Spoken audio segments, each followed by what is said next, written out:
جی تبدیلی سرکار سے جو امیدیں تھی پوری نہ ہو سکیں۔ کرونا لاک ڈاؤن نے غریبوں کا جینا دشوار کر دیا۔ اوپر سے وابڈا کی جانب سے اوور بل، وافر یونٹ اور مہنگی ترین بجلی نے عام آدمی کو بہت پریشان کر دیا ہے۔ اہل علاقہ نے کہا کہ ہم غریب لوگ ہیں، ہماری محنت مزدوری ختم ہو چکی ہے، موجودہ مسلسل لاک ڈاؤن کی وجہ سے بے روزگار ہو چکے ہیں۔ اہل علاقہ نے کہا کہ عمران خان حکومت سے بہت اچھی توقعات تھیں کہ ان کے آنے کے بعد غریب عوام کو خوشحالی نصیب ہوگی، مگر افسوس ہے کہ مسلسل بجلی کے روز بروز نرخوں میں اضافے، اوور بلنگ اور وابڈا کی جانب سے وافر یونٹ لاگو کرنا بہت افسوسناک ہے۔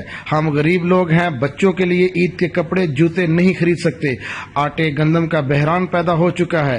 ظلم تو یہ ہے کہ اب تو گندم 2500 روپے میں بھی نہیں مل رہی، اوپر سے 8000 10,000 بجلی کے بل ادا کیسے کریں؟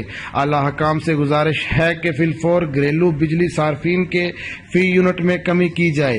راؤ خالد، آپ تک نیوز، اوج شریف۔